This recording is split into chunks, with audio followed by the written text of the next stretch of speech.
أعوذ بالله من الشيطان الرجيم بسم الله الرحمن الرحيم السلام عليكم ورحمة الله وبركاته الحمد لله رب العالمين الحمد لله الذي أنعم بنعمة الإيمان والإسلام بهما تتم الصالحات أشهد أن لا إله إلا الله وحده لا شريك له وأشهد أن محمدا عبده ورسوله لا نبي بعد اللهم صل وسلم وبارك على هذا النبي الكريم اللهم صل على محمد وعلى آل محمد في العالمين إنك حميد مجيد يا أيها الناس اتقوا ربكم الذي خلقكم من نفس واحدة وخلق منها زوجها وبث منهما رجالا كثيرا ونساء واتقوا الله الذي تساءلون به والأرحام إن الله كان عليكم رقيبا. Puji syukur kehadiran Allah dengan mengucapkan Alhamdulillahi Rabbil Alamin. Bersolawat kepada Nabi dengan mengucapkan Allahumma salli ala Muhammad wa ala ali Muhammad fil alamina innaka hamidum majid. Bapak Ibu sekalian yang berbahagia, puji syukur kehadiran Allah dengan mengucapkan Alhamdulillah Rabbil Alamin. Bersalawat kepada Nabi dengan mengucapkan Allahumma salli ala Muhammad wa ala ali Muhammad. InsyaAllah kita semua yang hadir husnul khatimah. Amin ya Rabbal Alamin. Untuk Bapak Ibu sekalian yang berbahagia, untuk kedua orang tua kita yang telah mendahului, Allah tempatkan di tempat terbaik di sisinya. Allah terima amal ibadahnya, Allah kumpulkan bersama orang-orang yang saleh. Dan untuk orang tua kita yang masih hidup sehat, kuat, husnul khatimah. Dan kita dianugerahkan rumah tangga yang sakinah, mawaddah, warahmah, anak-anak yang selalu mendoakan, dan insyaAllah keluarga yang diridhoi oleh Allah Subhanahu wa Ta'ala. Baik Bapak Ibu sekalian yang berbahagia, qala Syekh Imam Al-Alim Al-Amil Hujjatul Islam Abu Hamid Muhammad bin Muhammad Al-Ghazali. Imam Al-Ghazali berkata, Alhamdulillah wahdahu wassalatu wassalamu ala khairi khalqihi Sayyidina Muhammad wa ala alihi wa sahbihi. Ada kitab yang dibahas oleh beliau. Hadza kitabul kashfi wat tabyin fi ghururil khalqi ajma'in. Kata Imam Al-Ghazali, ini adalah buku kasyaf. Buku kasyaf itu gimana membahasakan Indonesia ya? Pokoknya buku ini mengajarkan bagaimana menjadikan seseorang itu ahli di bidang ilmu tasawuf, kesupian. Tapi bukan fokus pada supinya, artinya salah satu cabang di antara sekian banyak ilmu. Untuk menjadi orang-orang yang bisa membuka hati dia untuk lebih baik dan lebih diridhai. Wat tabyin, dan penjelasan fi ghururil khalqi ajmain, pada tertipunya manusia atas ciptaan Allah. Jadi kata Imam Al-Ghazali, salah satu kitab ini adalah salah satu kitab yang memang mengajarkan orang-orang untuk bisa menjadi pembuka hati agar bisa lebih baik ke depan, sehingga tidak tertipu dengan urusan dunia. Kalau kita bicara dunia, wa ma indallahi khairu wa abqa. Selain daripada Allah tidak ada yang kekal dan abadi, tidak ada. Wa mal hayatud dunya illa mata'ul ghurur. Dunia tak ada kecuali hanya fata morgana. Ini kata Ibnu Athaillah, fata morgana. Fata morgana itu nampak indah di mata, dipegang tak nyata. Wah, itulah bahasanya. Nampak indah di hadapan, tapi memang tidak bisa dipegang dalam dekapan. Tidak bisa. Ini bahasa Ibnu Athaillah. Tapi bahasa Ibnu Imam Al-Ghazali, lahwun wa la'ibu wa lahwun. Ad-dunya la'ibu wa lahwun. Dunia itu cuma sekedar nikmat-nikmat permainan saja dan kelalaian atau yang melalaikan. Sehingga Bapak Ibu sekalian yang berbahagia, kata Imam Al-Ghazali, Imam Al-Ghazali membuat satu buku, satu kitab dengan judul Asnaful Maghrurin. Kelompok orang-orang yang tertipu.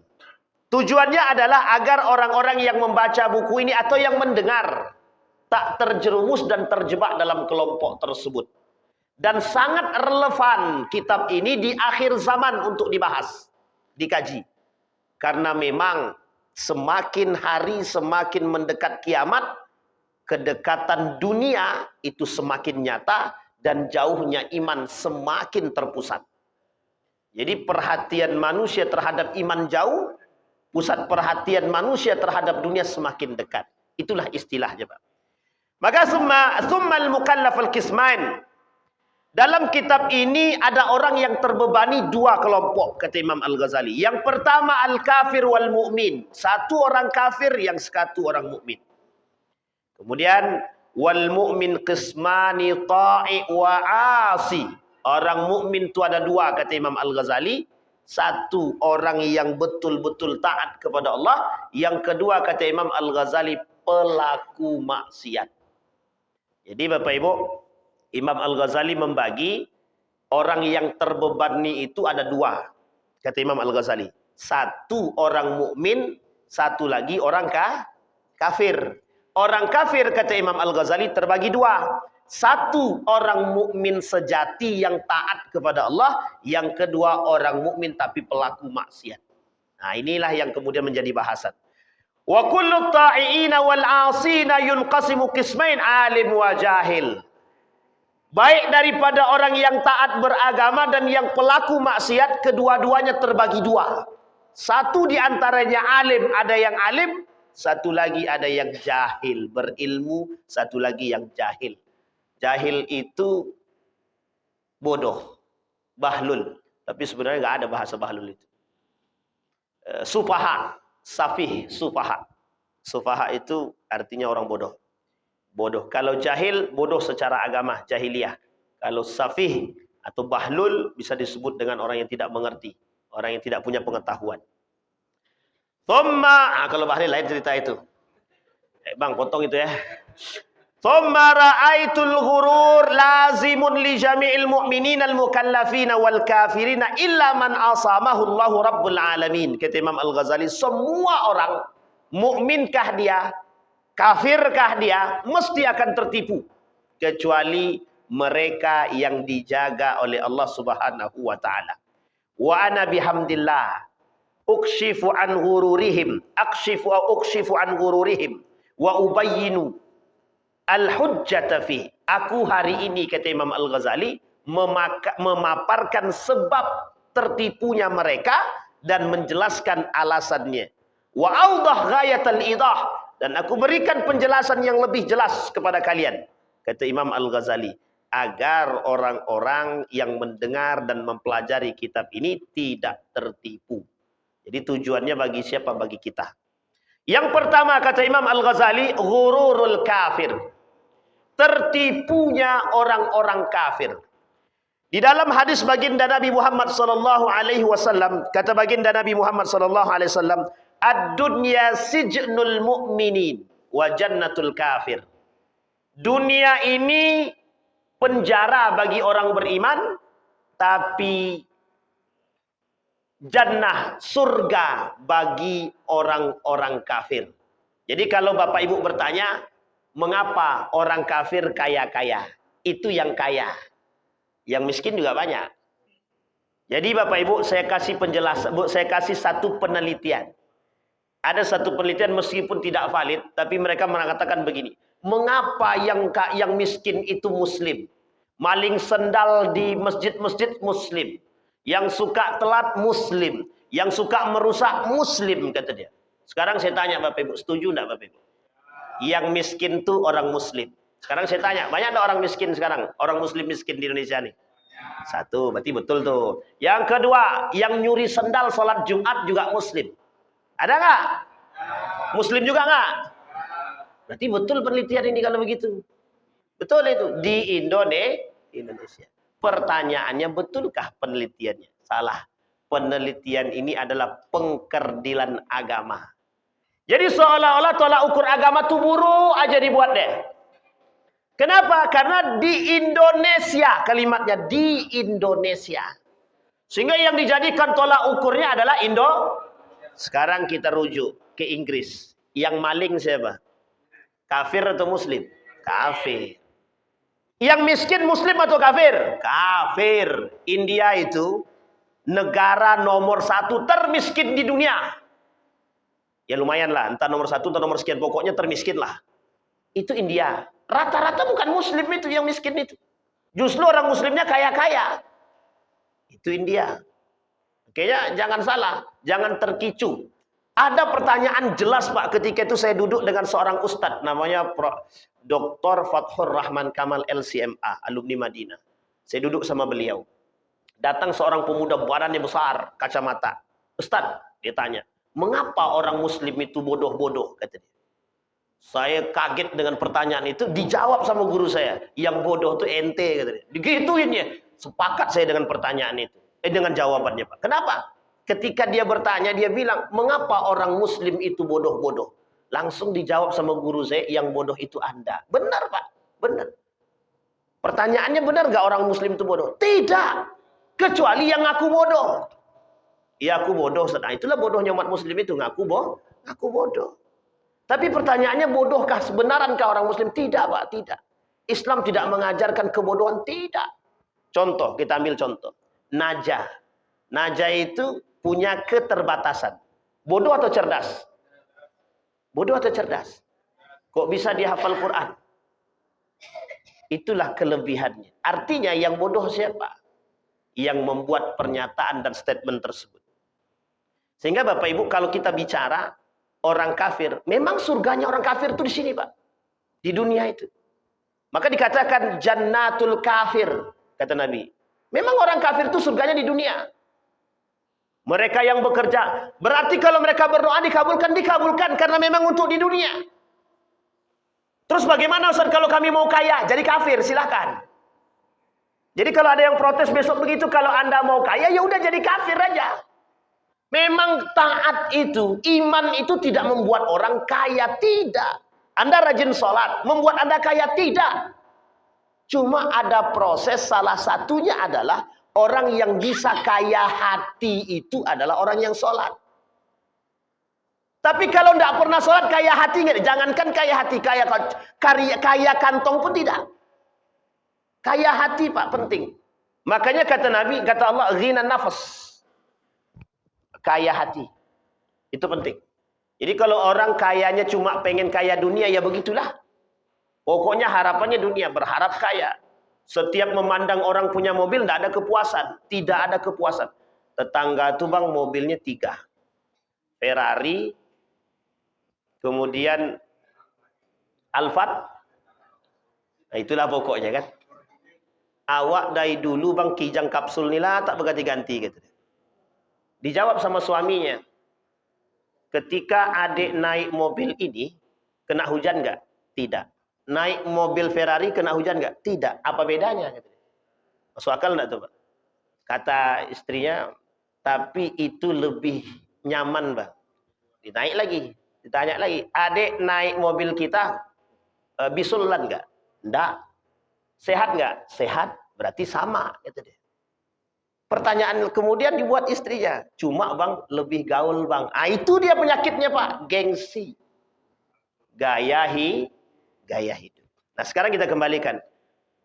Ghururul kafir. Kata Imam Al-Ghazali, fa awwal ma nabda bihi ghururul kafir wa huwa qisman. Kata Imam Al-Ghazali, orang kafir itu tertipunya ada 2. Minhum man gharrathumul hayatud dunya, mereka yang tertipu oleh urusan dunia.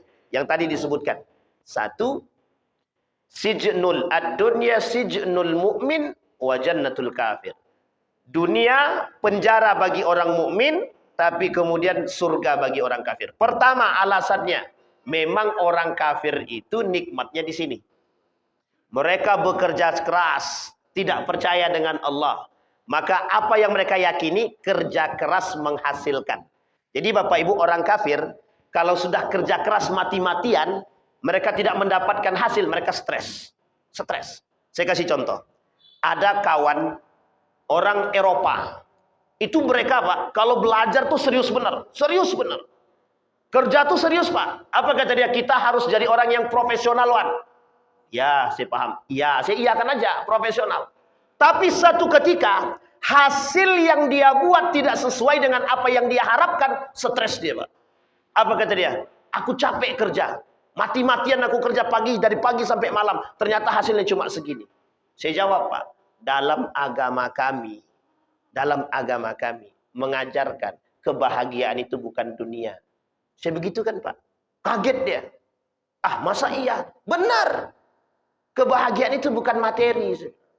Tapi kalau tidak ada materi bahagia apa tidak? Kalau tidak ada materi bahagia atau tidak? Ya belum tentu juga. Bapak ibu-ibu, saya tanya ibu-ibu. Ibu-ibu kalau tidak ada duit bahagia nggak? Nah, ingat bapak-bapak ya. Ini kunci bagi bapak-bapak. Ini sebenarnya kata hati yang tulus dan ikhlas. Itulah penyakit dunia yang tertanam. Orang zaman dulu cukup dengan barter tukaran hidup dia. Orang zaman dulu nggak perlu beli apapun, cabut, potong pucuk ubi, makan dia. Orang zaman dulu cabut ubi, ada isi, dimasak, direbus atau dibakar, selesai. Jadi dia. Begitulah dunia. Pergeseran dunia sedikit demi sedikit. Maka wajar kalau Allah kata wamal hayatud dunya illa mata'ul ghurur. Di dunia ini manusia itu cuma sekedar menikmati hasil tipuan dunia. Jadi dunia menipu kita. Kalau kita tidak ada duit, kira-kira bahagia nggak? Tidak, kata dia. Itulah ada bahasa tadi itu. Benar, Pak, benar, Pak. Orang zaman dulu nggak punya duit, stres enggak? Tidak, Pak. Ya yang stres, yang tidak. Tapi lebih banyak tidak. Yang punya iman, Pak. Yang punya Berarti kalau ada orang muslim stres dia kalau tidak punya uang, apa bedanya dia dengan orang kafir? Karena dia sama, tolak ukur dunianya adalah materi. Tolak ukur dunianya adalah materi. Nah, kata Imam Al-Ghazali, wa minhum man gharrathul hayatud dunya. Mereka tertipu oleh dunia. Maka Bapak Ibu sekalian yang berbahagia, dilanjutkan. Wa ammal ladzina gharrathumul hayatud dunya wa humul ladzina qalu an-naqdu khairun minan nasi'ah. Adapun orang-orang kafir yang mengatakan, yang tertipu oleh dunia, mereka mengatakan duit ini lebih baik daripada segalanya. Jadi duit lebih baik daripada segala. Nah, itu yang tadi Ibu katakan tadi. Ada duit tak ada duit bahagia tak? Tidak, gitu dia. Itu dia. Baru Imam Ghazali bilang, kata Imam Al-Ghazali yang mengatakan an-naqdu khairun minan nasi'ah. Dunia, duit, harta lebih baik daripada segalanya. Kalau istilah sekarang, kita melihat Bapak Ibu kasus-kasus yang terbaru, bukan kasus terbaru yang tersebar lah. Kata seorang ayah, pokoknya nak, kalau kau mau nikah harus tahu bibit bobot bebek. Tahu Bapak Ibu maksud kalimat ini kan? Datang laki-laki ke rumahnya. Bukan yang ditanyakan agamanya, berapa gajimu? Mana Bang Tio? Berapa gajimu? Ingat, saya pernah disodorkan begitu. Gajimu berapa? Mau melamar anakku. Kita jawab, Pak. Kami ingin meminang anak Bapak dengan iman. Makan tuh iman, katanya. Diusirnya kami. Itu kenyataan pahit yang pernah saya alami, Pak. Tapi sakit tak? Sakit juga. Satu sisi kita bahagia, satu sisi kita sakit. Bahagianya kita dilepaskan dari kongkongan orang-orang yang mengongkong kita, kelak. Tapi satu sisi kita cukup lumayan tahu bahwa harapan dunia itu adalah materi. Sekarang saya tanya Bapak, kalau ada laki-laki sholatnya baik, cuma guru ngaji, datang ngelamar anak gadis Bapak Ibu, jawab dengan jujur, Bapak Ibu terima atau tolak?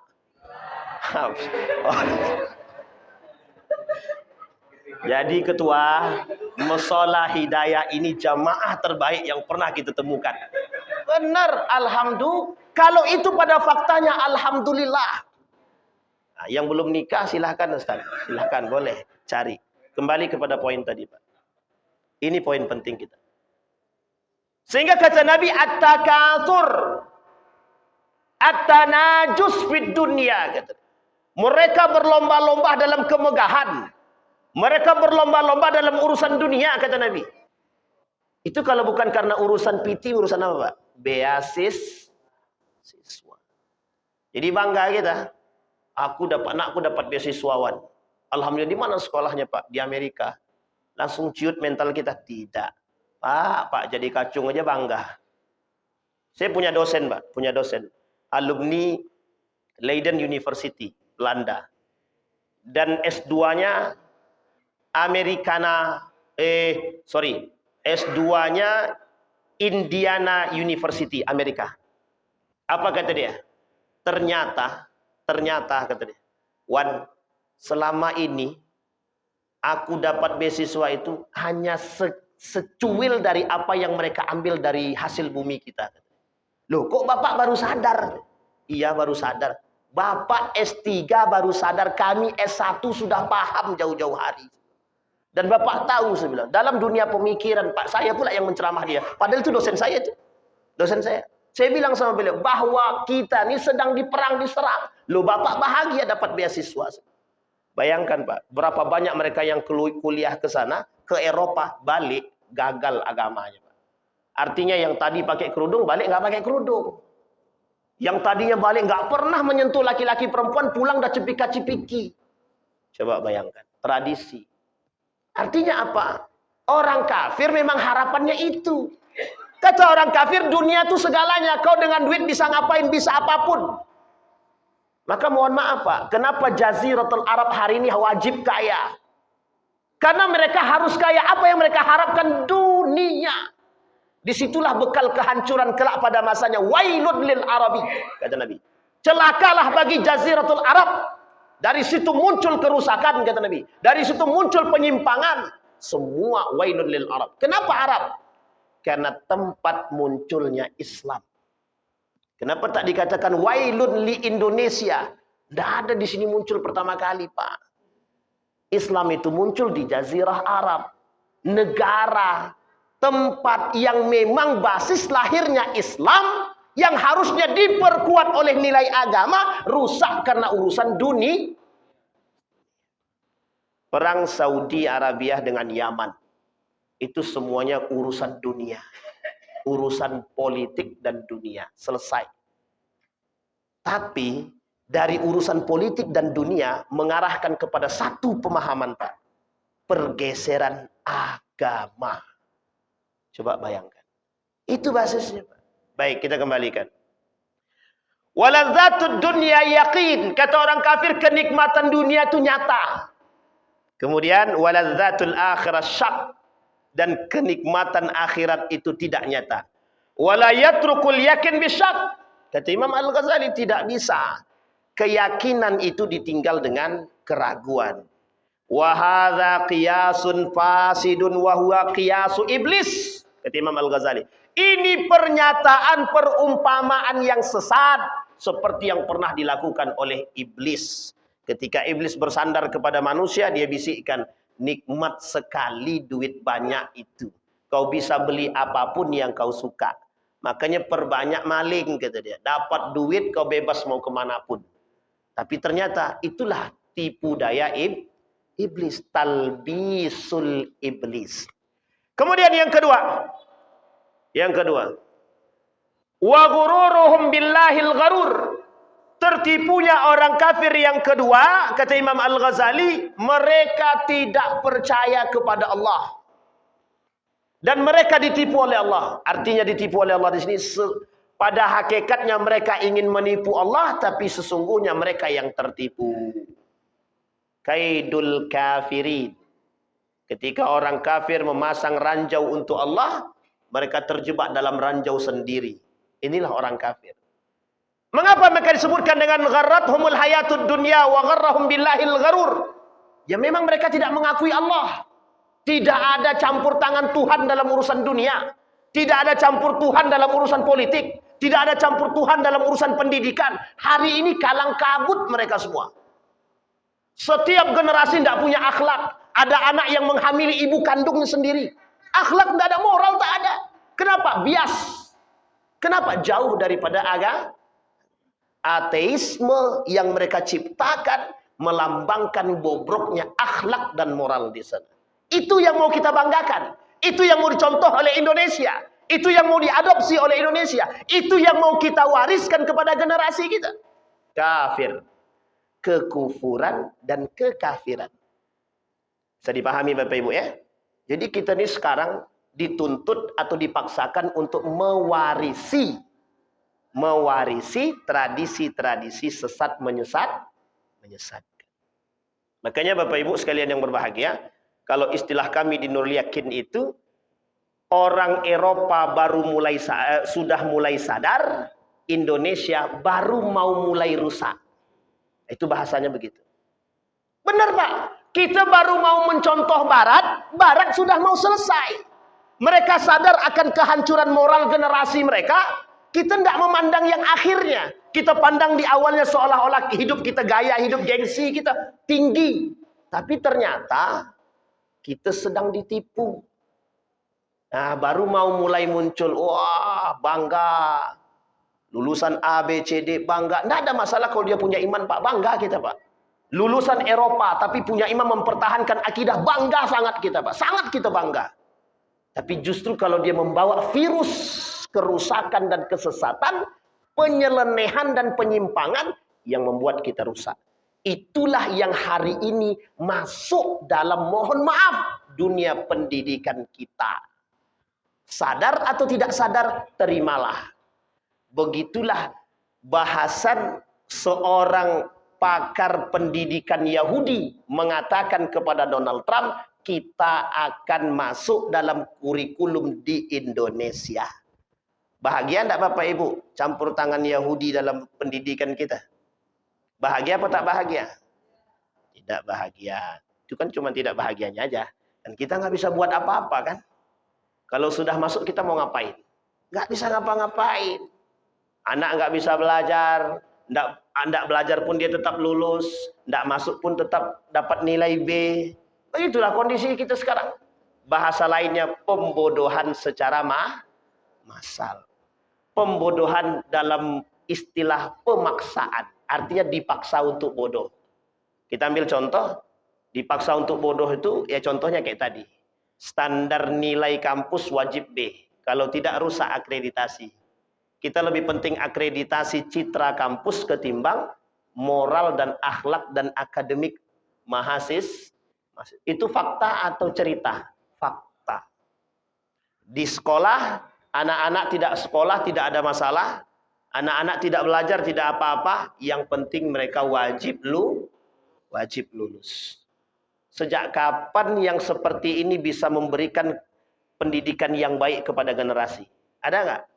Tidak ada. Inilah campur tangannya kafir dalam merusak kita. Mereka tidak percaya kepada Allah. Mereka ajak kita untuk tidak percaya kepada Allah. Melalui apa? Program mereka, proyek mereka. Yang mereka tanamkan dalam otak, mohon maaf, orang-orang yang balik dari sana menjadi atau memegang tempat terbaik di dalam dunia pendidikan yang kita anggap sebagai kiblat terbaik. Sementara ketika yang datang dari Timur Tengah, wah ini kiblat perusak. Kiblat perusak. Oh ini gara-gara kiblat timur pakai jubah semua.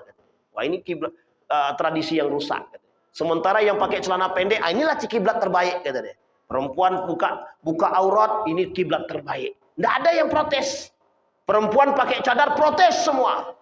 Banyak yang protes sampai LSM keluar. Lembaga-lembaga lain protes, banyak wanita-wanita bercadar teroris. Perempuan-perempuan pakaian seksi dinikmati. Itulah manusia sekarang. Jadi terbalik apa dibalik? Terbalik atau dibalik? Dibalik. Baik. Wa ilaju hadzal ghurur syai'ani kata Imam Al-Ghazali. Cara mengatasi ketertipuan ini ada dua. Imma bi tasdiqin wa huwal iman wa imma bi burhanin. Yang pertama kata Imam Al-Ghazali dengan keyakinan, iman. Yang kedua dengan kenyataan, pembuktian serta data. Wa amma bitasdiq fa huwa an yasaddaqallahu ta'ala fi qawlihi wa ma indallahi khairu wa abqa. Salah satu yang bisa mengatasi solusi terhadap ketertipuan kafir tadi, yang pertama dengan iman. Contoh, Orang kafir tertipu dengan Allah, atau orang kafir ditipu oleh Allah, atau orang kafir gharrathumul hayatud dunya. Pertama, orang kafir tidak percaya kepada Allah. Bagaimana solusinya? Masuk ke dalam Islam, percaya kepada Allah. Selesai solusinya. Begitu cara Imam Al-Ghazali mengatakan, salah satu menyelesaikan ketidakpercayaan orang kafir terhadap Allah adalah dengan beriman kepada Allah. Pertanyaannya, itu kafir. Sekarang bagaimana dengan orang muslim? Kalau ada orang muslim yang muslim dia, tapi tidak percaya kepada Allah, apa solusinya? Solusinya apa Bapak Ibu? Sama solusinya, kembali kepada Allah. Dalam perjalanan Isra Mi'raj itu, kita dituntut untuk meyakini sesuatu yang tidak masuk akal pada saat itu. Abu Bakar promosi keimanan. Apa promosi keimanannya? Di antara sekian banyak orang-orang tidak percaya dengan Rasulullah, dia dengan gagah berdiri mengatakan, sekalipun Muhammad dusta, aku percaya. Apa kaitannya Pak? Iman. Kita butuh orang mukmin begitu sekarang. Kita butuh orang-orang yang mukmin sekarang seperti itu. Gagah, berani, siap, dan tidak tergoyahkan oleh, mohon maaf, boro-boro harta, dunia, ataupun wanita. Nggak goyang Pak, nggak goyang. Kita harus begini, disodorkan wanita, goyang dia, poligami dia. Nah, itu masalah kita sekarang. Nah, ini masalah poligami, KUHAP. Ayo, ada KUHAP. Jadi bapak-bapak jangan coba-coba poligami, 3 tahun. KUHAP-nya itu berapa penjara? 3 tahun penjara. Yang nikah siri, poligami. Bahagia sekali lah hati ibu-ibu nih dengan keluarnya KUHAP ini. Pertama, yang poligami 3 tahun.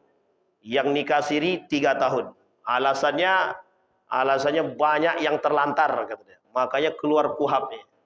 Majelis Ulama Indonesia protes. Tolong telaah lagi baik-baik. Itu kacau itu gitu dia. Nah, berkelahilah mereka di atas. Baik. Wa mal hayatud dunya illa mata'ul ghurur. Wa tasdiqur Rasul sallallahu alaihi wasallam fi ma jaa'a bi. Percaya kepada Rasulullah dengan apa yang dibawa, termasuk salah satunya Al-Qur'an. Bagaimana kita bertadabbur dengan Al-Qur'an hari ini? Itu kuncinya.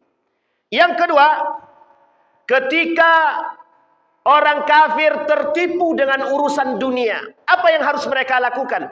Ketika mereka beriman kepada Allah, masuk ke dalam Islam, dan mereka pelajari nilai-nilai agama, dia tahu seberapa besar nilai harta. Dan dia akan paham bahwa bahagia tidak dinilai dari materi.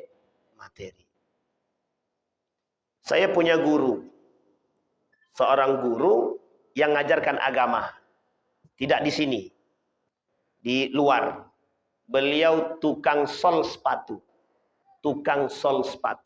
Selesai mengajarkan ilmu agama, dari selesai salat zuhur, beliau keluar, kemudian membersihkan sepatu. Tahu Bapak Ibu alasannya mengapa? Tawaran dunianya bukan main Pak, tapi beliau jawab, kalau aku duduk di singgasana yang indah, aku tak kuat iman. Seorang pengajar agama mengatakan, aku tidak kuat iman. Saya lebih baik menjadi tukang sol sepatu, tapi bisa memberikan kenyamanan iman, itu lebih cukup. Coba bayangkan. Makanya guru kami pernah bilang, orang besar itu bukan yang bisa ceramah di masjid besar, tapi yang bisa mengajarkan ilmu agama di surau yang kecil dan terpencil. Itu yang berat, itu memang. Berat sangat. Baik, kita kembalikan. Itu urusan dunia. Sehingga kemudian orang-orang kafir ini Bapak Ibu, memang kenikmatan dunianya, kenikmatan dan surga mereka memang ditempatkan di dunia. Sehingga apapun yang mereka minta di dunia ini akan dikabulkan. Dikabulkan, sekalipun mereka tidak beragama Islam. Contoh, Nasrani dia. Ya dia berharap dunia, jelas Pak, dikasih Pak. Mau kaya, pelanggan banyak, jelas dikasih Pak. Dikasih. Makanya Bapak Ibu, muncul dalam benaknya orang-orang muslim hari ini, mohon maaf, dia mata sipit tapi kok kaya. Nah, kalau ada yang bertanya begitu langsung jawab, kalau Anda mau kaya jadi orang mata sipit ya. Harus begitu kan? Karena orang mukmin, kok bisa orang mukmin iri kepada orang kafir? Itu sangat-sangat hina sekali. Artinya apa? Tidak punya Bisa dipahami Pak ya? Begitulah. Makanya tadi sore bincang lewat telepon dengan Ustadz Fajriansa. Apa pembahasan beliau mengisi di salah satu tempat? Apa pembahasannya Ustadz? Beliau jawab, dunia ini, hubbud dunia, cinta terhadap dunia. Wah ini berat juga nih Ustadz. Memang sampaikan aja. Memang begitu isinya. Beliau menyampaikan. Mengapa saya bertanya sama beliau? Karena memang dilihat dari sisi kenikmatan dunia, tidak ada yang tak nampak nikmat hari ini. Semua dampaknya nikmat sekali. Tapi di antara setiap orang yang memandang kenikmatan dunia, ada orang-orang yang sedikit yang memandang pahitnya dunia. Itu yang harus kita cari. Yang harus kita cari. Kenapa? Karena saking sedikitnya orang memandang kenikmatan, orang yang melihat dunia ini adalah jebakan, dunia ini adalah pahit, dunia ini adalah tempat mereka tersiksa dan lain sebagainya. Yang memandang seperti itu sangat sedikit. Nabi sampai bilang, kalau bertemu dengan, bukan Nabi, ulama pernah bilang, kalau bertemu dengan orang-orang seperti ini, maka ambillah ilmu dari mereka. Sesungguhnya bagi mereka dunia itu adalah kecil. Kita mencari orang yang kecilnya dunia di hadapan mereka itu sangat sulit, Pak. Sangat sulit. Makanya pentingnya ilmu tasawuf itu di sini. Maka saya mengatakan kepada kita semua, kalau hari ini tidak ada yang belajar tasawuf, maka akan banyak yang menikmati dunia dan berlomba-lomba dalam urusan dunia. Kenapa? Pelajaran yang memandang dunia kecil itu cuma ada di tasawuf. Dan itu bisa didapat di situ, Pak. Sampai mohon maaf Pak, seorang ulama dari garis aliran salafi itu mempelajari makna dunia sekerdil apa. Bayangkan. Sampai mereka berani katakan dunia itu harus dipandang kecil oleh orang beriman. Harus. Kalau orang beriman memandang dunia ini besar, maka orang beriman itu tertipu dengan urusan dunia. Artinya sama dengan orang kafir. Kalau kita istilahkan kaya, miskin, sama Pak. Kuburannya kali berapa? Berapa Pak kalinya? 2 kali 1. 2 kali 1. Cuma segitu aja. Itu ya kalau ditalkinkan kalau matinya nanti. Kalau tak ditalkinkan, iya kalau diazankan. Itu iya kalau ada yang mengantarkan. Aku tidak akan mengantarkan. Ada cerita. Ini cerita nyata betul ini. Jadi satu ketika ada seorang bekawan 2 orang Pak. 2 orang bekawan. Yang si A ini pinjam duit sama si B. Sudah banyak pinjamannya. Si B bilang, bayarlah hutang kau tuh. Nanti kau mati, bagaimana cara nagihnya? Akhirnya si B bilang, kau sudah punya duit bayarlah. Ditagih terus-terus, tapi si A nggak mau bayar. Jadi Bapak Ibu, meninggallah, dilalah, meninggallah Pak. Meninggal betulan, si A nih. Bukan didoakan sama si B ya, tapi tidak didoakan. Memang meninggal beneran. Jadi ketika pengantaran jenazah, itu keluarga bilang begini. Bapak Ibu yang merasa pernah dihutangi oleh si almarhum, silahkan menyampaikan. Apa kata dia? Angkat tangan si B tadi Pak. Apa kata si B? Dia punya hutang sama aku katanya. Tolong dibayar tuh. Aku udah bilang sama dia sebelum dia mati lagi sudah aku bilang. Nanti kau mati susah aku bayar hutang katanya. Digitukan ya Pak. Coba bayangkan. Di dunia Allah tampakkan keterhinaannya. Bagaimana kelak di akhirat. Coba bayangkan. Ini iman Pak. Iman. Jadi kita ini orang mukmin jangan sama dengan orang kafir. Malu kita. Malu. Dalam istilah Isra Mi'raj itu kan ada sholat kan. Ada sholat yang diambil sebagai hadiah. Cuma itu yang bisa membedakan antara kita dengan orang kafir. Salat. Selain dari itu tidak ada.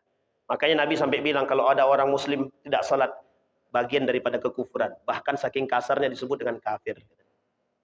Tarikus shalah. Al-ahdu bainana wa bainahum tarikus shalah.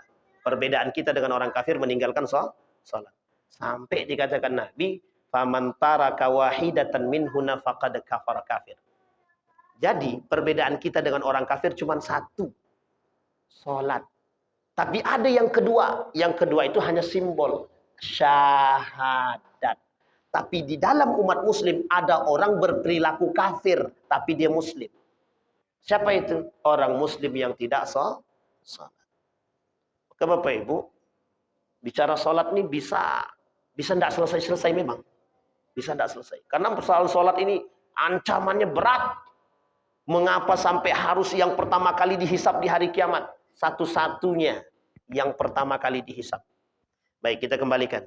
Nah, maka kata Imam Al-Ghazali, cara mengatasi persoalan orang kafir tadi, ghururul kafir tadi, yang pertama, kalau mereka tertipu oleh urusan dunia, cara menyelesaikannya adalah orang kafir harus pada poin pertama dulu cara menyelesaikannya. Apa poin pertama? Dia wajib beriman terlebih dahulu.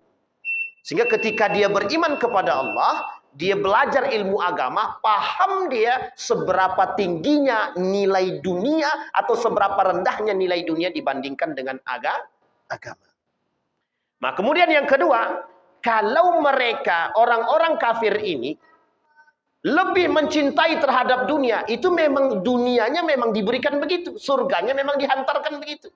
Sampai dikatakan di dalam Al-Qur'an itu, kata Allah di dalam Al-Qur'an untuk orang-orang kafir itu, walladzina kafaru yatamatta'una wa ya'kuluna kama ta'kulul an'am wan nar maswalahum. Apa kata Allah dalam Al-Qur'an dalam surat Muhammad ayat 12?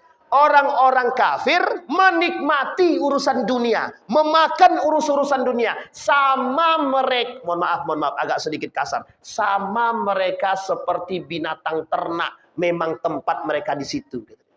Binatang ternak itu kan kita sediakan makanan, mereka makan, datang binatang yang makan. Sama Pak, orang kafir itu begitu, kata dia.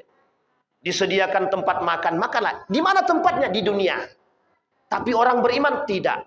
Maka disebutlah sebagai sijnul mukmin. Dunia ini tempat penjaranya orang mukmin. Kenapa penjaranya orang mukmin?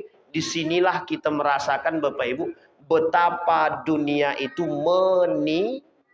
lahwun laibu walahwun. Terakhir Bapak Ibu sekalian yang berbahagia. Wal yakinu madrakani ahaduhumal iman wat tasdik. Keyakinan itu pokoknya cuma dua. Satu iman, yang kedua keyakinan. At-tasdiqu ala wajhi taqlid lil anbiya wal ulama. Kita hanya mengikuti keimanan, kita mengikuti para nabi, para sahabat, para tabi'in, tabi'in, para ulama salafus soleh. Jadi kita beriman ini memang mengikuti, memang tidak ada cerita yang kita sampaikan tanpa tidak pernah terbuat pada masa lalu. Tidak ada. Semuanya terbuat. Keyakinan, iman. Jadi kita beriman hanya mengikuti taklid para anbiya. Bagaimana berimannya para nabi. Ustaz, kita kan tidak nabi. Justru karena kita tidak nabi, kita harus lebih sungguh-sungguh beriman. Karena mohon maaf, kalaulah nabi dapat jaminan masuk surga, sementara kita tak ada jaminan masuk surga. Kalau nabi yang sudah dapat jaminan masuk surga saja, dia masih beriman, kuat, sholat, lah ini yang tidak ada jaminan kok tidak mau sholat. Nah, itu yang kita pusing sekarang. Tahu Bapak Ibu apa alasannya? Ternyata surga dan neraka tidak pernah ada, kata orang kafir. Itulah yang diikuti oleh sebagian umat muslim yang tidak mau melaksanakan salat, yang tidak mau beriman. Ternyata surga dan neraka tidak pernah benar-benar ada. Mudah-mudahan ada manfaat bagi kita semua. Mudah-mudahan menambah keimanan kita. Mudah-mudahan menjadi mukmin sejati insyaallah. Amin ya rabbal alamin. Fa'tabiru ya ulil absar la'allakum tuflihun. Assalamualaikum warahmatullahi wabarakatuh.